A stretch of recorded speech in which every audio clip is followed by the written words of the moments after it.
ఇక్కడ బసంత్ నగర్లో మాకు అంటే గురు సమానులైనటువంటి పరికిపల్ల నరహరి గారు ఆయన చాలా మధ్యప్రదేశ్లో ఐఏఎస్ ఆఫీసర్గా ఐఏఎస్ క్యాడర్లో ఉండి ఈరోజు ప్రిన్సిపల్ సెక్రటరీగా ఉన్నారు వారు. సో వారు మధ్యప్రదేశ్లో చాలా పెద్ద ఎత్తున సంస్కరణలు చేయడం జరిగింది. ఈరోజు దేశవ్యాప్తంగా బేటీ బచావో బేటీ పడావో అనేటువంటి ఒక పథకం ఏతుందో దానికి మూలం ఆయనే రచించినటువంటి ఆయన తీసుకొచ్చిన పాలసీ ఏతుందో లక్ష్మీ లాడ్లీ యోజన అనేటువంటి ఒక పథకం అవుతుందో దాని స్ఫూర్తిగానే బేటీ బచావో బేటీ పడావో రావడం జరిగింది. అదేవిధంగా ఈరోజు మన తెలంగాణ రాష్ట్రంలో కళ్యాణ లక్ష్మి పథకానికి కూడా స్ఫూర్తి అదే. అదే కాకుండా ఇండోర్ నగరాన్ని డెవలప్ చేయడంలో కావచ్చు, రకరకాల కార్యక్రమాల విషయంలో కావచ్చు, ఈరోజు మధ్యప్రదేశ్ రాష్ట్రంలో పెద్ద ఎత్తున సంస్కరణలు జరిగినాయి అంటే ఆయన తీసుకున్న కొన్ని పాలసీల వల్ల అని చెప్పేసి మనకు తెలుస్తూ ఉంది.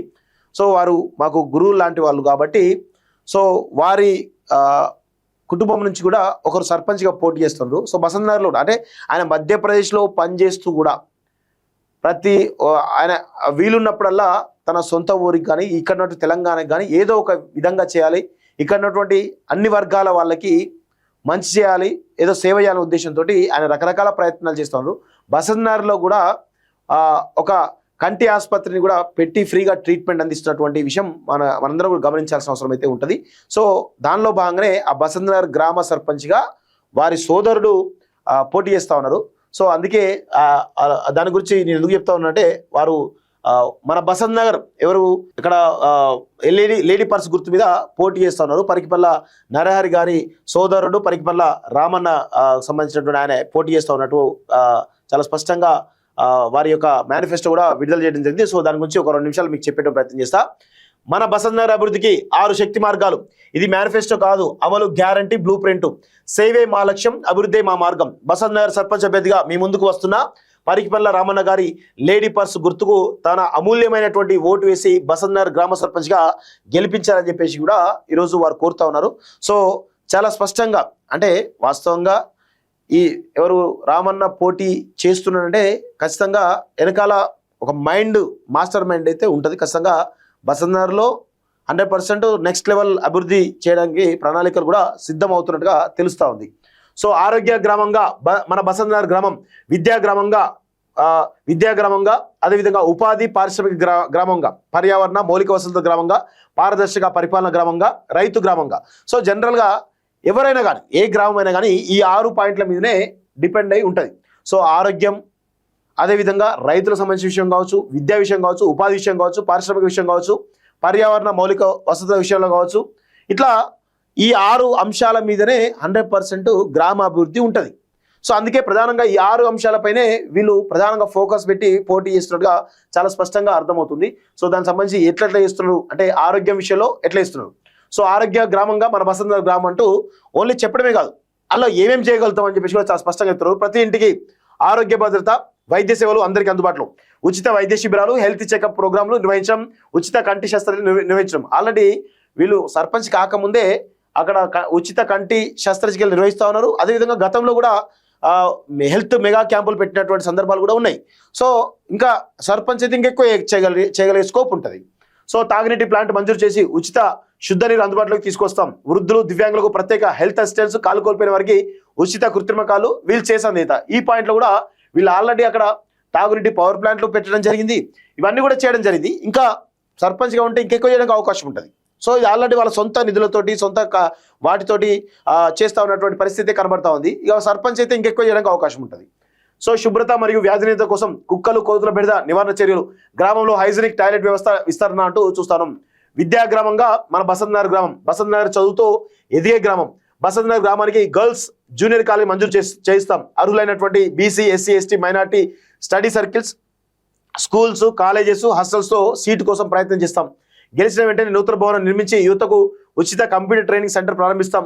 ప్రభుత్వ పోటీ పరీక్షలు, గ్రూప్స్కు ఉచితంగా కోచింగ్ క్లాసులు నిర్వహిస్తాం. గ్రామంలో ఉపయోగపడేలా గ్రంథాలయం స్థాపన, స్కూల్ డ్రాప్అవుట్స్కు రీస్కూలింగ్, కౌన్సిలింగ్ అంట. సో ఉపాధి అవకాశ విషయంలో కూడా ఖచ్చితంగా ఏం చేస్తున్నావు, గెలిచిన వెంటనే నూతన భవనం నిర్మించి యువతకు సాంకేతిక, పారిశ్రామిక వృద్ధి ఆధారిత శిక్షణ కార్యక్రమాలు నిర్వహిస్తామని చెప్పి చాలా స్పష్టంగా చెప్తా ఉన్నారు. స్థానిక పరిశ్రమలో అప్రెంటిస్ అవకాశం కల్పించడం, యువతకు సాంకేతిక, పారిశ్రామిక వృత్తి ఆధారిత శిక్షణ ప్రోగ్రాంలు, ఆ మహిళలకు సబ్సిడీ రుణాల మార్గదర్శనం, స్వయం ఉపాధి కోసం చిన్న వ్యాపార సపోర్టు, ఎస్హెచ్జి పోషకాహార ఉత్పత్తులు, టైలరింగ్, హ్యాండిక్రాఫ్ట్ యూనిట్ల ప్రారంభానికి ఎన్జిఓస్ కేంద్ర రాష్ట్ర ప్రభుత్వాల ద్వారా ప్రోత్సాహం అంటూ చూస్తాం. ఎందుకంటే వీరి సోదరుడు నరహరి గారు ఆయనకు కేంద్రంలో ఉండేటువంటి గ్రామాలకు వచ్చే స్కీమ్స్ ఏ ఉంటాయి, అన్నిటికీ అవగాహన ఉంటాయి కాబట్టి 100% వారి సహకారంతో గ్రామాన్ని నెక్స్ట్ లెవెల్ తీసుకుపోయేటువంటి అవకాశం ఉంటుంది. సో అది ఉపాధి రంగం కావచ్చు, విద్యారంగం కావచ్చు, ఆరోగ్య విషయంలో కావచ్చు, రైతుల విషయంలో కావచ్చు, అన్ని రకాల విషయంలో కూడా ఖచ్చితంగా వారి యొక్క ఆలోచనలు ఉండేటువంటి అవకాశం అయితే చాలా స్పష్టంగా కనబడతా ఉంది. పర్యావరణ సంబంధించిన అంశం చూసినా, పారదర్శక పరిపాలన గ్రామం చూసినా, ఇట్లా ఏవైతే ఉంటాయో రైతు గ్రామం, ముఖ్యంగా రైతుల గురించి మాట్లాడంటే రైతుల కోసం వెలుగొందే నూతన వ్యవసాయ విధానాలపై శిక్షణ, రైతు ఉత్పత్తుల డైరెక్ట్ మార్కెట్ వ్యవస్థను మధ్యవర్తులు లేకుండా పంటలకు సరైన ధర, వ్యవసాయ శాఖ ద్వారా మట్టి పరిశీలన, న్యూట్రిషన్ రిపోర్టు మరియు పంటకు సరైన ఎరువు, పాలు, పశుపోషణ, పౌల్ట్రీ ఫార్మింగ్ అభివృద్ధికి పశు వైద్య శిబిరాలు, ప్రభుత్వ రైతు భరోసా, రైతు బంధు, పిఎం కిసాన్ వంటి పథకాలు, అర్హులందరికీ 100% చర్యల ప్రత్యేక హెల్ప్ డెస్క్, రైతు ఉత్పత్తుల విలువ ఆధారిత ప్రాసెసింగ్ యూనిట్ల ఏర్పాటు కోసం కృషి, మిర్చి grinding, rice milling, oil extraction వంటి చిన్న పరిశ్రమలు.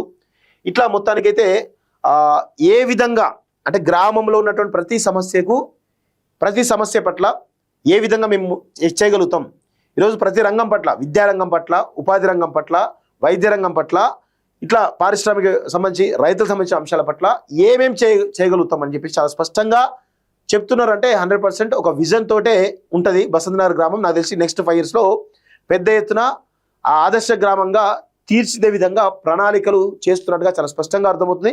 సో వారు గెలిస్తే 100% ఆదర్శ గ్రామం బసంతనగర్ అయ్యేటువంటి అవకాశాలు అయితే చాలా స్పష్టంగా కనబడుతున్నాయి. కాబట్టి దయచేసి బసంతనగర్ సంబంధించినటువంటి గ్రామస్తులు పరికిపండ్ల రామ్ గారిని ఖచ్చితంగా లేడీ పర్స్ గుర్తట. సో ఆ గుర్తు మీద పోటీ చేస్తే ఖచ్చితంగా మీ యొక్క బసంతనగర్ గ్రామం ఖచ్చితంగా పెద్ద ఎత్తున డెవలప్ అయ్యడానికి అవకాశం అయితే కనబడుతుంది. ఎందుకంటే నాకు పరికిపండ్ల నరహరి గారితో చాలా సాన్నిహిత్యం ఉంది. వారు మా గురువు సమానులు కాబట్టి వారి ఆలోచన ఎట్లుంటాయి సమాజంలో, ఇటు మధ్యప్రదేశ్లో ఉంటూనే ఇటు తెలంగాణలో ఏ విధంగా ఏం చేస్తే బాగుంటుంది అనే కోణంలో వారు చాలా రకాల వాళ్ళ యొక్క మేధస్సును కూడా ఈరోజు మధ్యప్రదేశ్కే కాకుండా తెలంగాణ కూడా వాడుతూ ఉన్న విషయం మాకు తెలుసు. కాబట్టి ఆ దిశగా వారి ఫస్ట్ గ్రామం నుంచి స్టార్ట్ చేస్తుంటారు వారి యొక్క మార్పు. సో ఈ యొక్క మార్పు వల్ల ఖచ్చితంగా పెద్ద ఎత్తున బసంతనగర్ గ్రామం అభివృద్ధి చెందే అవకాశం ఉండి ఒక ఆదర్శ గ్రామంగా నాకు తెలిసి రేపటి రోజున